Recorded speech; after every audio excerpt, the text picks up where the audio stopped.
Chapter number 7, মানুষের কার্যাবলী ও পরিবেশের অবনমন। এখানে বলা হচ্ছে যে প্রথম যে জিনিসটা জানতে হবে আমাদের সেটা হচ্ছে হোমিওস্ট্যাটিক ব্যবস্থার ব্যাপারে বলা হচ্ছে যে আমাদের যে প্রাকৃতিক পরিবেশ রয়েছে তার মধ্যে যদি কোনো রকমভাবে কোনো পরিবর্তন হয় তাহলে সেই ভৌত বা জৈব প্রক্রিয়া যেগুলি প্রাকৃতিক পরিবেশে রয়েছে সেগুলি ঠিক তার আগে, সেই ক্ষতি হবার আগে যে অবস্থায় ছিল সেই অবস্থায় নিয়ে আসবার চেষ্টা করে। মানে কিনা কোনো অংশে যদি ক্ষতি বা পরিবর্তন হয় তাহলে সেই আগের অবস্থায় পর্যন্ত নিয়ে আসার এই যে চেষ্টা, একেই বলা হচ্ছে ক্ষতিপূরণ করা, এটাকেই বলা হচ্ছে হোমিওস্ট্যাটিক ব্যবস্থা। আমরা মানুষেরা কী করি না, মানুষেরা প্রথমে আমরা জানি যে আগুন খুঁজে বার করে, তারপর চাষ শুরু করে, তারপর চাকার আবিষ্কার করে। এইসবের কারণে আস্তে আস্তে মানুষ যখন আস্তে আস্তে ব্যবহার শুরু করে এইসবের, পরিবেশের ক্ষতি হতো, কিন্তু এই যে ক্ষতি হতো বা পরিবর্তন হতো সেটা কিন্তু নিজে থেকেই, এটা প্রাকৃতিক পরিবেশ নিজে থেকেই সেটা ঠিক করে নিত। কিন্তু অষ্টাদশ শতাব্দী মানে প্রায় 1700 সালের পরের দিকে যে সময়টা রয়েছে, সেই সময় কি হয় না, আমাদের ইউরোপের মধ্যে কি শুরু হয় আমাদের শিল্প বিপ্লব। অর্থাৎ কিনা এখানে মানুষেরা বিভিন্ন ধরনের শিল্পের জন্য কাজ করতে শুরু করে। এবার শিল্প শুরু হলে কি হবে না, সেখানের মধ্যে এক তো কলকারখানা শুরু হবে এবং তার ফলে ধোঁয়া এবং অন্যান্য পরিবেশের ক্ষতি তো হবে। তার সাথে সাথে কী হয় না, এখানের মধ্যে শিল্প, চিকিৎসা, বিজ্ঞান, প্রযুক্তি এসবের দ্রুত উন্নতি হওয়ার সাথে সাথে এখানে মানুষের চাহিদাও বৃদ্ধি হতে থাকে। তার ফলে কৃষি, বসবাস, শিল্পের জন্য কী হয় না, অরণ্য ছেদন করা হয় বা অরণ্য ধ্বংস করা হতে থাকে। তেমনি তারপর আবার রাস্তাঘাট তৈরি হোক, কলকারখানা হোক, শহর নগর তৈরি হোক, সেই সমস্ত পরও মানুষ আস্তে আস্তে কী করতে শুরু করে, প্রাকৃতিক খনিজ সম্পদ, শক্তি সম্পদ এর অতি ব্যবহার করে এবং এর ফলে পরিবেশের প্রচুর ক্ষতি হয়। এছাড়াও যদি আমরা দেখি তাহলে 1900 এর সময়ের দিকে 1914 দিকে প্রথম বিশ্বযুদ্ধ, তারপর 1939-এর দিকে দ্বিতীয় বিশ্বযুদ্ধ শুরু হয় এবং সেখানের মধ্যে প্রচুর পরিমাণে পরীক্ষা নিরীক্ষা হয়, সামরিক অস্ত্রের ব্যবহার হয়, তারপর নিউক্লিয় বোমা ফেলা হয় জাপানের উপরে। এই সমস্ত কিছু কিন্তু পরিবেশের বিপুল ক্ষতি করে যা, এবং বর্তমান অবস্থায় পর্যন্ত আসার সঙ্গে সঙ্গে কী হচ্ছে, যানবাহন হোক, শিল্প কারখানা হোক বা মানুষের অন্যান্য যে সকল ব্যবহৃত জিনিস হোক, সব কিছুর জন্য এই যে নিয়ন্ত্রণ ব্যবস্থা সেটা কিন্তু আর সম্পূর্ণরূপে পৃথিবীকে বা পরিবেশকে আগের অবস্থায় নিয়ে আসতে পারছে না। অর্থাৎ কিনা বিপুল ক্ষতি এখানের মধ্যে দেখা যাচ্ছে, যা কিনা পুরো সমস্ত জীবগুলোর উপর আস্তে আস্তে তার ক্ষতিকর প্রভাবও আমরা লক্ষ্য করতে পারছি। এবার এই অবনমন জিনিসটা কী জিনিস? পরিবেশের অবনমন মানে হচ্ছে পরিবেশের যে মানটা ছিল তার নিচে চলে আসা, অর্থাৎ কিনা পরিবেশের গুণমান হ্রাস পাওয়া। এবার এই গুণমান হ্রাসের ফলে কি হবে, জল, বায়ু, মৃত্তিকা প্রভৃতি যে প্রাকৃতিক সম্পদ, এছাড়া জীবজগৎ রয়েছে, সে সমস্ত কিছু, বাস্তুতন্ত্র, সবের ক্ষতি হবে। কোনো কোনো ক্ষেত্রে জীবজগৎ সম্পূর্ণরূপে বিলুপ্ত পর্যন্ত হয়ে যেতে পারে। এবার বলা হয় যে পরিবেশের যে একটা সহন ক্ষমতা আছে, সেই অবস্থা থেকে পরিবেশ নিজেকে ঠিক করে নিতে পারে, কিন্তু সেই সহন ক্ষমতার উপরে চলে গেছে, লিমিট ক্রস করে গেছে। তার জন্য এই যে গুণমান হ্রাস একটা সময় আমাদের উপরেও প্রভাব ফেলছে, বিপর্যয় ডেকে আনছে। তাই আমাদের কী করতে হবে, ভারসাম্য রক্ষা করতে হবে। এই যে কার্যকরী ক্ষমতা যে আছে সেটাকে সঠিক রাখবার চেষ্টা করতে হবে, যাতে হোমিওস্ট্যাটিক ব্যবস্থা ঠিক করতে পারে, কিন্তু সেটা বর্তমানে আর হচ্ছে না। এর ফলে আমরা বিভিন্ন ধরনের বিপর্যয় দেখি, যেমন ভূমিক্ষয়, বন্যা, জৈব বৈচিত্র্য হ্রাস, মরুভূমির প্রসার, মানে মরুভূমি আরও বেড়ে যাচ্ছে, ঠিক আছে। এর ফলে যে সমগ্রভাবে আমরা যদি দেখি, সব জায়গায় কিন্তু পরিবেশের অবনমন আমরা দেখতে পাচ্ছি। এবার বলা হচ্ছে তাহলে পরিবেশ দূষণ আর অবনমন কি এক জিনিস? পরিবেশ দূষণ অর্থাৎ হলো প্রাকৃতিক এবং মানুষের সৃষ্ট কারণে, অর্থাৎ প্রকৃতি এবং মানুষের দ্বারা কিছু কিছু কারণে কি হবে না, উপাদানগুলি দূষিত হয়ে যাবে। অর্থাৎ আর যদি সম্পূর্ণরূপে যদি গুণমানের হ্রাস হয়, তখন সেটাকে আমরা বলছি পরিবেশের অবনমন। প্রকৃতপক্ষে পরিবেশের দূষণ পরিবেশের অবনমনকে ত্বরান্বিত করে। অর্থাৎ কিনা পরিবেশ দূষণ হলে পরিবেশের অবনমন তাড়াতাড়ি হবে। যেমন উদাহরণ হিসেবে যদি বলি এটাকে বুঝবার জন্য, যে আর্সেনিক দূষণ হচ্ছে জলের মধ্যে, কী হচ্ছে, আর্সেনিক দূষণ হচ্ছে ভৌম জলে। অর্থাৎ কিনা এটা হচ্ছে দূষণ। এবার এই অবস্থা যদি দীর্ঘদিন চলতে থাকে তাহলে কি হবে, জলের যে ভৌম জলের যে গুণমান সেটা হ্রাস পাবে, যেটা কিনা পরিবেশের অবনমন। এবং তার ফলে আরও ভবিষ্যতে দেখব আমরা পানীয় জলের সংকট দেখতে পাবো, ভূমি অবক্ষয় দেখতে পাবো, এই সমস্ত সমস্যা আমরা দেখতে পাবো। এবার আমরা যেটা দেখছি সেটা হচ্ছে পরিবেশ অবনমনের কারণ। পরিবেশ অবনমন দুই কারণে হয়, এক তো প্রাকৃতিক, একটা মানুষ সৃষ্ট। প্রাকৃতিক কারণ যেগুলো আছে সেগুলো হচ্ছে ঝড়, বন্যা, খরা, ভূমিকম্প, উৎপাত, সুনামি, ধস, এসবের যে শক্তিগুলো আছে প্রাকৃতিক শক্তি, তাদের প্রভাবে হচ্ছে যেগুলো, সেই অবনমন হচ্ছে। এবং তারপর একটা কি হচ্ছে না, এর ফলে মানুষের উপরও প্রভাব পড়বে, আবার প্রাণী জগতের উপরও প্রভাব পড়বে, প্রাণী, উদ্ভিদ, অনৈবক্ষণিক জীব সবার উপর প্রভাব পড়বে।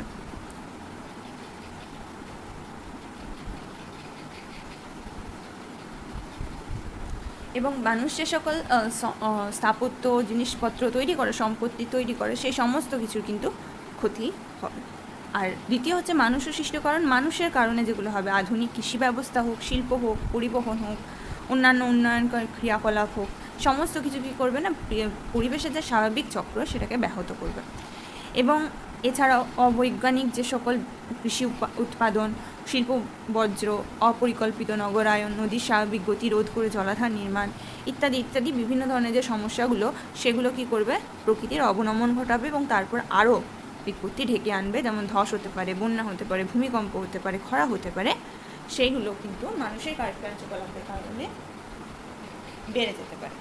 এবার বলা হচ্ছে যে প্রাকৃতিক শক্তির দ্বারা যে ক্ষয়ক্ষতিগুলো হচ্ছে সেগুলো একটা সময় পর হোমিওস্ট্যাটিক যে অবস্থাটা সেটার জন্য ঠিক হয়ে যেত, কিন্তু বর্তমানে মানুষ যে পরিমাণে খারাপ করছে, ক্ষতি করছে পরিবেশের, তার ফলে আর সেই অবস্থানটা, অবনমনটা পূরণ হতে পারছে না। আমরা যদি দেখি তাহলে আধুনিক পদ্ধতি, যদি কৃষিতে বলা হচ্ছে, কৃষিতে আমরা কী ব্যবস্থা করব, কি সার ব্যবহার করব, তার ফলে লবণতা বেড়ে যাবে। তারপর আমরা যদি কোনো যন্ত্রপাতি ব্যবহার করি সেখানের মধ্যে বায়ু দূষণ হবে, ঠিক আছে। এই সমস্ত কিছু কিন্তু আমাদের ক্ষতিকারক হিসাবে বলা হচ্ছে। নগরায়নের জন্য ক্ষতি হচ্ছে, ঠিক আছে, বিদ্যুৎ উৎপাদনের জন্য হোক, বহুমুখী নদী পরিকল্পনা হোক, সব কিছুর জন্য কিন্তু আমরা ক্ষতি দেখতে পাবো। এটাকে যদি শর্ট করে বলা হয় তাহলে কৃষিক্ষেত্রের মধ্যে যদি আমরা সার ব্যবহার করি তাহলে সেই সারের জল কী হবে, ধুয়ে যে জল দূষণ করবে, মাটির মধ্যে গিয়ে মাটি দূষণ করবে, সেই তাছাড়া হচ্ছে গাছপালার ক্ষতি করবে, এবং তারপরে এখান থেকে জলের দূষণ তো হবে আমরা বললাম, এবং তার ফলে জলের মধ্যে থাকা যে প্রাণী তাদের ক্ষতি হবে। তাছাড়াও যদি আমরা দেখি তাহলে মাটির যে উর্বরতা সেটাও কমে যাবে, অবনমন হয়ে গেল। এছাড়া আবার যদি আমরা দেখি যে কলকারখানা তৈরি হচ্ছে, বড় বড় ঘরবাড়ি তৈরি হচ্ছে, যেগুলো কিনা অরণ্যচ্ছেদন করে হচ্ছে, তার ফলে অক্সিজেনের পরিমাণ কমবে, কার্বন ডাইঅক্সাইডের পরিমাণ বেড়ে যাবে। এই সমস্ত কিছু যেগুলো যদি আমরা দেখি, সমস্ত কিছু কী করবে, আস্তে আস্তে পরিবেশের অবনমন ঘটাবে। এবার কিছু ঘটনা যেগুলো কিনা আমাদের জানতে হবে, যেমন হচ্ছে একটা হচ্ছে, প্রথম হচ্ছে ভোপালের যে গ্যাস দুর্ঘটনা হয়েছিল 1984 সালে, ইউনিয়ন কার্বাইডের রাসায়নিক কীটনাশক কারখানাতে যে মিথাইল আইসোসায়ানাইড ছিল সেই ট্যাঙ্কে ফুটো হয়ে যায়, যেটা কিনা প্রচণ্ড ক্ষতিকারক একটা গ্যাস ছিল, যার কারণে কি হয়, মানুষ 4000 জন মানুষ, অসংখ্য পশু পাখি মারা যায়। তাছাড়াও 2 লক্ষের বেশি জন মানুষ কোনো না কোনোভাবে গ্যাসের দ্বারা ক্ষতিগ্রস্ত হয়েছিল। এছাড়া ইউক্রেন চেরনোবিল এর 1986 এর দুর্ঘটনা হোক, বা জাপানের ফুকুশিমায় 2011 সালের পরমাণু দুর্ঘটনা হোক, সেগুলোও কিন্তু প্রচুর ক্ষতি করেছিল। এবার বলা হচ্ছে এই অবনমনকে আমরা কিভাবে নিয়ন্ত্রণ করব। এক তো আমাদের শিক্ষা বাড়াতে হবে, শিক্ষা এবং দারিদ্রতা দুটোই কমাতে হবে, আমাদের টেকনোলজি, আধুনিক ব্যবস্থা গ্রহণ করতে হবে, যে ব্যবস্থা কিনা কি হবে, সাস্টেনেবল হবে। সাস্টেনেবল মানে কি জিনিস? সাস্টেনেবল মানে হচ্ছে এমনই অবস্থা যেখানে আমাদের উন্নতিকে, যেহেতু আমরা এখন যে অবস্থায় রয়েছি সেখানে আমরা উন্নয়নকে বন্ধ করতে পারবো না, আবার আমরা পরিবেশের ক্ষতি করতে পারবো না, কিন্তু উন্নয়ন করলেই পরিবেশের ক্ষতি হচ্ছে। তাই আমাদের এমন কিছু ব্যবস্থা নিতে হবে যেন উন্নয়ন করলেও পরিবেশের ক্ষতি না হয়, অর্থাৎ পরিবেশ বান্ধব উন্নয়ন করতে হবে, যেটা কিনা স্থিতিশীল উন্নয়ন বলা হচ্ছে। এখানের মধ্যে বলা হচ্ছে যে স্থিতিশীল উন্নয়ন হলো এমন এক ধরনের উন্নয়ন পদ্ধতি যার উদ্দেশ্য বর্তমানে প্রাকৃতিক সম্পদের সুষ্ঠু ব্যবহার এবং উন্নয়নের সাথে সাথে ভবিষ্যতের মানব সমাজের উন্নয়নের অগ্রগতি অব্যাহত রাখা। এবার এই হিসাবে কাজ করতে গেলে আমাদের অনেক কিছু জানতে হবে। সেগুলো হচ্ছে যেমন হচ্ছে আমাদের শিক্ষা সচেতনতা বৃদ্ধি করতে হবে, পরিবেশ বান্ধব শক্তির ব্যবহার করতে হবে, পুনর্ব্যবহার করবার চেষ্টা করতে হবে সম্পদকে, শক্তির যে সকল চিরায়িত শক্তি আছে, ঠিক আছে, প্রাকৃতিক শক্তি যে সকলগুলো ব্যবহার করি সেগুলো মাথাপিছু যে ব্যবহার সেটা কমাতে হবে, আমাদের কন্ট্রোল করতে হবে ব্যবস্থাকে। তারপর আমাদের দেশের যে সম্পদ আছে তার আর মানুষের যে সংখ্যা আছে সেটার মধ্যে একটা ভারসাম্য নিয়ে আসতে হবে, যাতে আমরা সেটাকে সুষ্ঠু রূপে ব্যবহার করতে পারি। তেমনি পরিবেশগত কিছু যে সকল প্রভাব সেগুলো আমাদের দেখতে হবে, যে কোন জিনিসটা ব্যবহারে কী ধরনের প্রভাব পড়ছে সরকারি পরিকল্পনার ব্যবহারে। উন্নয়ন পরিকল্পনা করতে হবে শুরু, রাস্তা তৈরি, নদী পরিকল্পনা, নগর পরিকল্পনা, বিদ্যুৎ কেন্দ্র স্থাপন, শিল্প কারখানা স্থাপন, এসবের মধ্যে কোন কোনগুলোতে পরিবেশের ক্ষতি হচ্ছে, কোনগুলোতে হচ্ছে না, বা আমরা কী নতুন ব্যবস্থা নিতে পারি যাতে ক্ষতি কম হয়, সেগুলো কিন্তু আমাদের নজর রাখতে হবে। জীবমণ্ডলের বৈচিত্র্য যাতে নষ্ট না হয় সেদিকেও আমাদের নজর রাখতে হবে, বাঁচানোর জন্য চেষ্টা করতে হবে সমস্ত জীব প্রজাতিকে। এছাড়া সরকারকেও নিজেদের থেকে এগিয়ে এসে পরিবেশের বিষয়ে গুরুত্ব দিতে হবে। এবার কি হয় না, এই সমস্ত বিষয়গুলো যখন হচ্ছিল, পরিবেশের দূষণ ঘটছিল, পরিবেশের অবনমন ঘটছিল, ততদিন মানুষ কিন্তু এতটা নিয়ে এইসব নিয়ে 1972-এর আগে সচেতন ছিল না। এবং 1972-এ প্রথমে একটা মিটিং হয়, তারপরে 1992 সালে অফিসিয়ালি আরও একটা মিটিং হয়, যেটা কিনা ব্রাজিলের রিও ডি জেনেরিও শহরে হয়েছিল, যেটাকে আর্থ সামিট বলা হয়, যেখানে প্রায় 178টি দেশ এবং প্রায় 30,000-এরও বেশি মানুষ এখানে অংশগ্রহণ করেন এবং ভাবেন যে কীভাবে এর আগে আমাদের এগোনো উচিত, যাতে আমরা পরিবেশকে রক্ষাও করতে পারি, উন্নয়নও করতে পারি, চেষ্টা করেন যাতে পরিবেশকে রক্ষা করা যায়।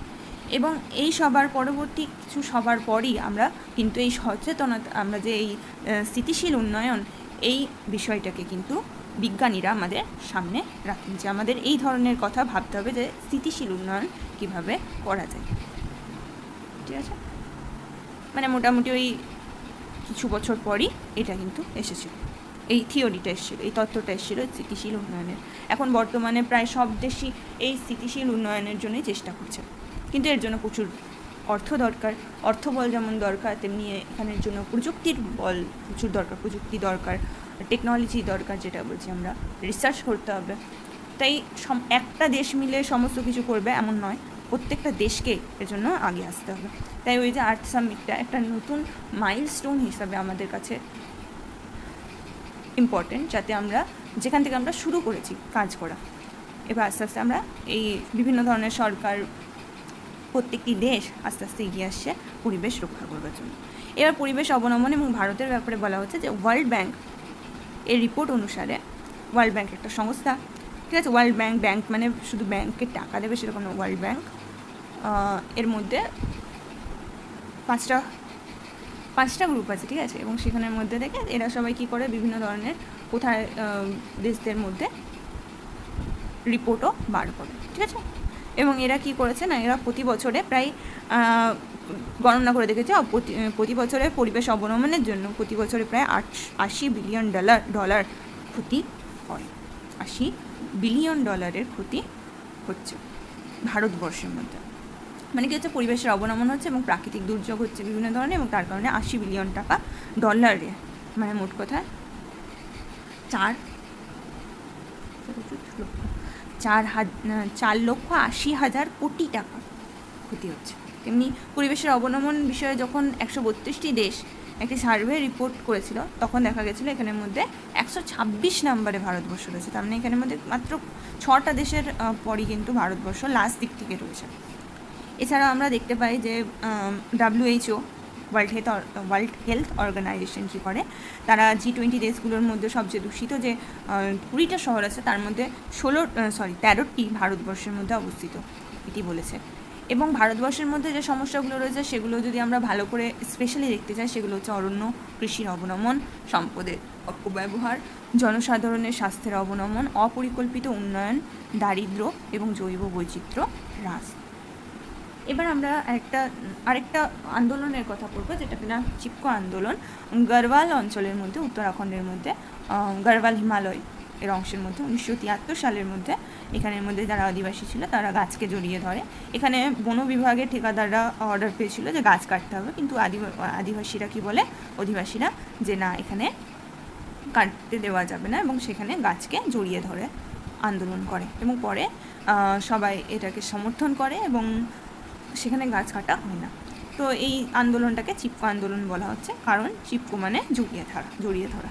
তো এটা হয়েছিল 1973 সালে উত্তরাখণ্ডের গড়ওয়াল অঞ্চলে। এবার এখানের মধ্যে কয়েকটা পরিবেশের অবনমনের উদাহরণ বলা হচ্ছে, যেমন যদি আমরা ধরি পাঞ্জাব হরিয়ানা অংশে কী হয় না, চাষ হয়, এবং সেই চাষের মধ্যে কি করা হয়, আমাদের গম, ধান, গম এইসবগুলো চাষ করা হয়। তো গম বিশেষ করে চাষ করা হয় এখানের মধ্যে। তো এই গম চাষের জন্য উচ্চ ফলনশীল বীজকে ব্যবহার করা হয়েছিল, রাসায়নিক সার, কীটনাশক সারের ব্যবহার করা হয়েছিল, যার ফলে কি হয় না, এক তো জীবজগতের ক্ষতি হয়, সারের কারণে মাটির ক্ষতি হয়, মাটির লবণতা বৃদ্ধি পায়। এছাড়া এই নতুন ধরনের যে গাছগুলো ব্যবহার করা ছিল, বীজগুলো, তার ফলে জিনগত ত্রুটি ত্বরান্বিত হয়। মানে যে অ্যাকচুয়ালি যে হাইব্রিড আর কি, এটা একটা হাইব্রিড বীজ। তো নর্মাল যে বীজগুলো পাওয়া যেত সেগুলো ব্যবহার করা হচ্ছে না, তার ফলে কী হয় না, জিনগত কিছু যে জিনের পরিমাণ একই ধরনের গাছপালা হচ্ছে, তার জন্য কী হচ্ছে, জিনগত ত্রুটিও দেখতে পাওয়া যাচ্ছে। এছাড়া হচ্ছে কলকাতার যে সকল জলাভূমিগুলো ছিল সেই জলাভূমিগুলোকে বন্ধ করে তার উপর ঘরবাড়ি তৈরি করে দেওয়া হচ্ছে, যার ফলে কী হচ্ছে না, মাটির নিচে আর জল যেতে পারছে না, তার ফলে ভৌম জলের পরিমাণ কমে যাচ্ছে, মাটির লবণতা বেড়ে যাচ্ছে, এবং তাছাড়াও আমরা দেখতে পাচ্ছি ঘরবাড়ি তৈরির জন্য বৃক্ষচ্ছেদন করা হচ্ছে, চাষের জমিতে বসতি নির্মাণ করা হচ্ছে, তার ফলে বাস্তুতন্ত্রের যে ভারসাম্য সেটা কিন্তু নষ্ট হচ্ছে। এছাড়াও জল, মাটি, বায়ু সমস্ত কিছু কিন্তু দূষিত হচ্ছে। এবার আমরা ঘরে নিজেরা কী করতে পারি না, ছোটোখাটো কাজ করতে পারি, যেমন আমরা নিজেদের যে সকল প্রয়োজনে বিদ্যুৎ, জল সচেতন হয়ে ব্যবহার করতে পারি, আশেপাশকে পরিষ্কার রাখতে পারি, রেফ্রিজারেটর, এসি বা যে সকল সেন্ট হয়, প্রসাধনী সামগ্রী হয়, সেগুলোকে যতটা সম্ভব আমাদের কম ব্যবহার করা উচিত। প্লাস্টিকের যে ব্যবহার সেটাকে কমানো যেতে পারে, ঘরবাড়ি থেকে যে বজ্র ব্যবহার সেটা করা যেতে পারে, ঠিক আছে, বজ্র পদার্থের পরিমাণ কমানো যেতে পারে, পুনঃব্যবহার করা যেতে পারে, এসব কাজগুলো কিন্তু করা যেতে পারে। আর এর সাথেই এই চ্যাপ্টারটাও